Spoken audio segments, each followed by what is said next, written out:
According to Eclampus Vitus legend, Saint Vitus devoted 37 years of study and unbiblical contemplation to seek out the fundamental truths which are bound up in the mystic title of the order.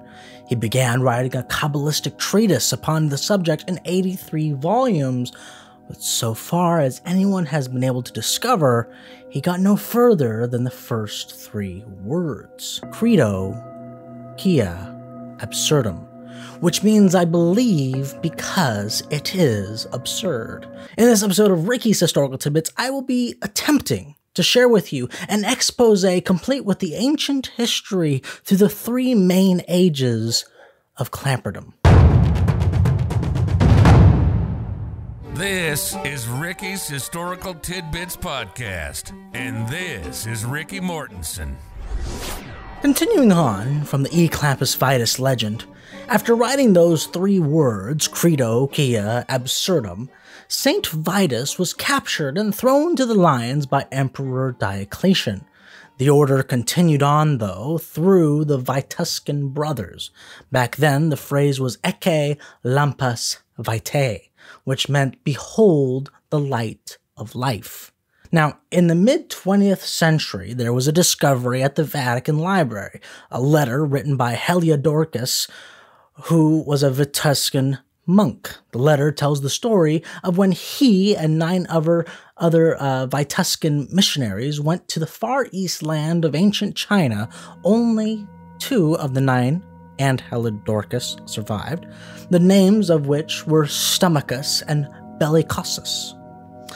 Once in China, they went to Emperor He Sing Li, and there the Vituscans converted the emperor, who is the one who changed the name, to Eclampus Vitus.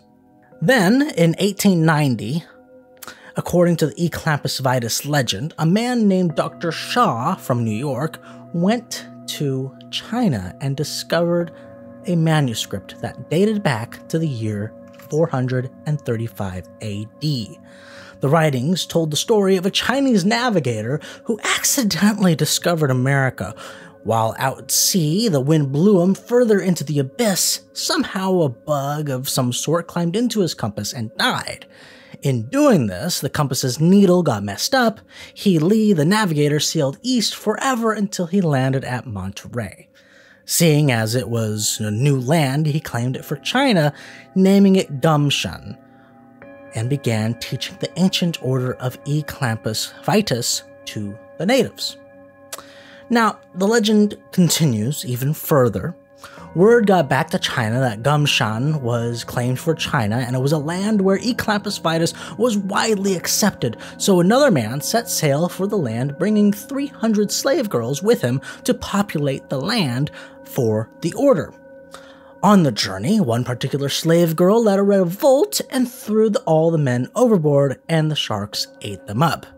That slave girl was named Hop Mi, and she claimed herself empress of the new land of Gumshan.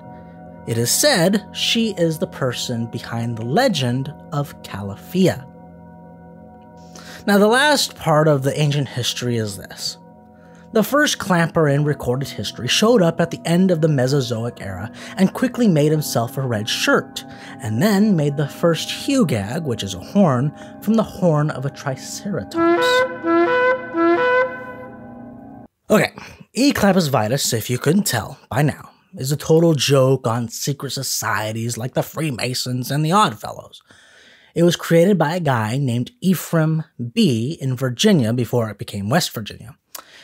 Ephraim was born in the first few years of 1800. No one really knows exactly. He was mainly a tavern and hotel owner and a blacksmith. He was not a high society man who would be admitted into the high-class fraternities like the Freemasons. He also had a speech impediment which didn't help him either. So he lived a life of practical jokes. One day, a man named Caleb Cushing came to Virginia from China. He came up with a great idea to make fun of the stuffed shirt guys and created a secret society called Eclampus Vitus. The idea behind it would be that it is a special ancient order with many secrets of truth and knowledge that came from China. The scion of the House of Confucius was charged to instruct the new Grand Giant Scutus in the rules, secrets, and sacred mysteries, and to communicate the grip, signs, and password of E. Clampus Vitus. He went on to put in an announcement in the newspaper. Mr. B was first commissioned Grand Giant Scutus of the United States by Grand Hotot of China.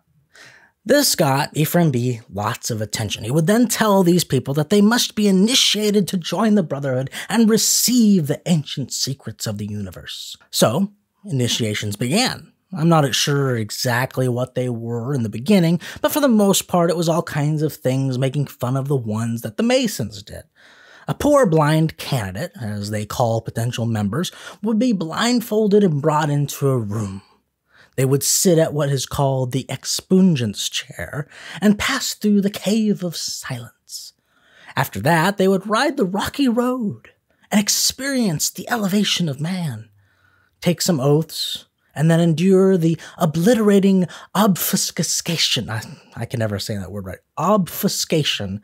Receive the staff of relief, and then his initiation fee would be converted to liquid assets and consumed by the other members.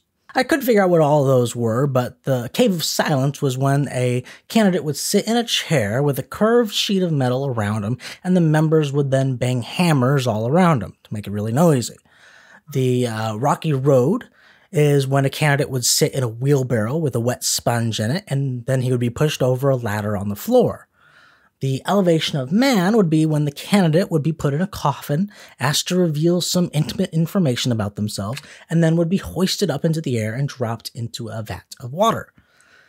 Then, of course, at the end, a new member would buy everyone a round or more at the bar. So Ephraim would go around town trying to convince strangers that the only way to do business in this town was to join a society. And of course, he recommended E. Clampus Vitus. So Ephraim and his buddies drank free most of the time. Now, Ephraim has another part to history I think would be a shame to not mention. Now, though he had 2 slaves, he helped in the Underground Railroad. See, nearby his tavern was a place called Jaco Cave. There, a man named Luke Jaco would hide slaves on their way north. When Mr. Jaco needed to move the slaves, Ephraim B would then stage a brawl over at his tavern to be a distraction while the slaves got away. Years later, B got into politics and voted for emancipation. Now, let's move to phase 2 of Clamperdom. A man named Joe Zumwalt was moving west to California and came across a copy of the E. Clampus Vitus Rituals in Missouri. He brought it with him to Hangtown, modern-day Placerville. He tried to start up a chapter there, but it didn't really work out, so he moved down to Mokelumne Hill, which is in Calaveras County, where Jackson and Ione is. That chapter did really well, and soon E. Clampus Vitus was all over the place, pretty much in every mining camp. It was here in California, the second age of Clamperdom, where the signature red shirts came about, the random buttons, pins, and ribbons as well. Continuing on to thumb their noses at the high society folk and the Freemasons and other groups, the miners would present each other with cut-up tin can lids as medals, like the other groups who had the fancy medals that they wore.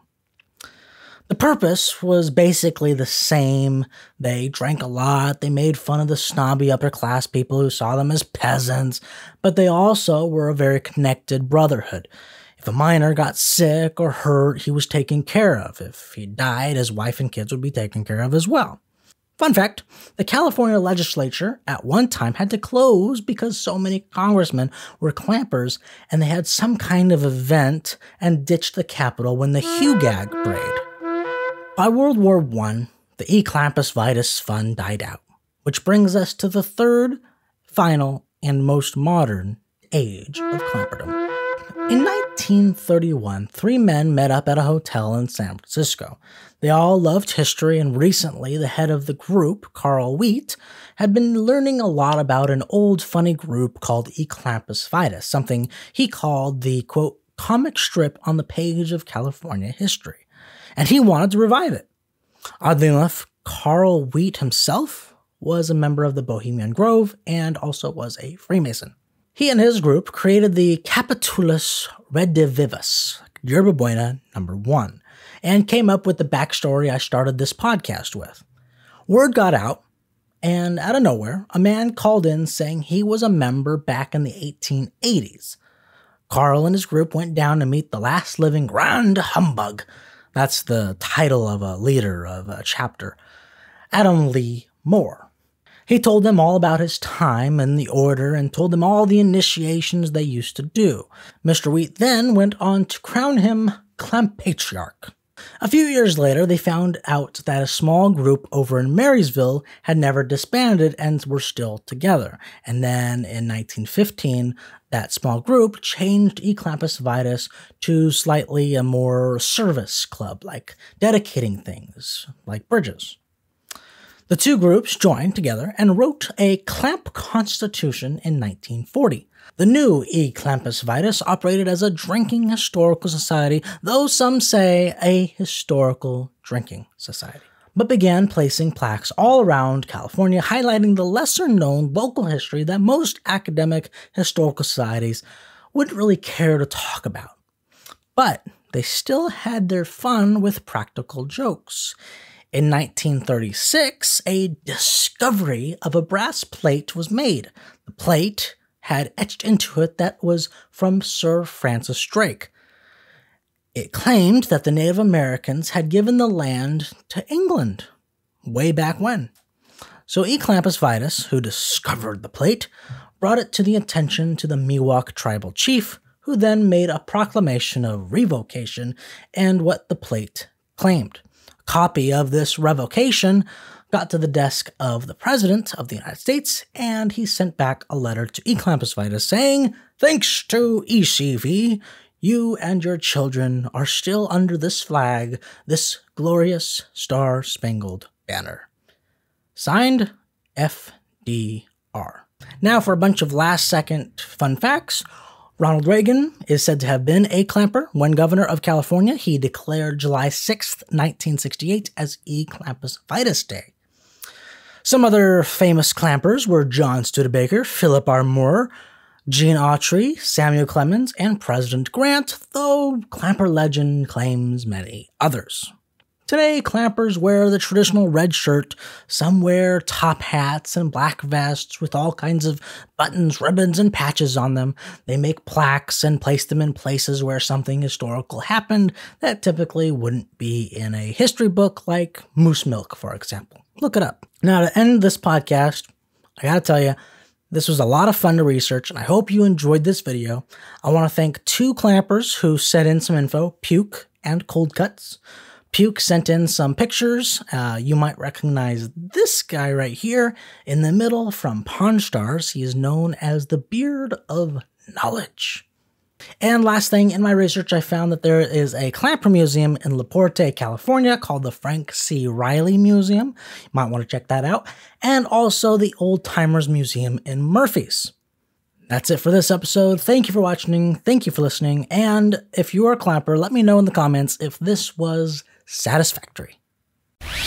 You've been listening to Ricky's Historical Tidbits Podcast. When you go to school and study history, they give you dates, they give you some names, and that's about it. But there's a lot more to California history, and that's where this show comes in. We hope you've gotten some useful and practical information from the show, and we hope you were entertained. And we'll be back soon, but in the meantime, hook up with us on Twitter and Instagram at busy_Ricky. Find us on Facebook at Ricky's Historical Tidbits. Till next time, this is Ricky's Historical Tidbits Podcast, signing off.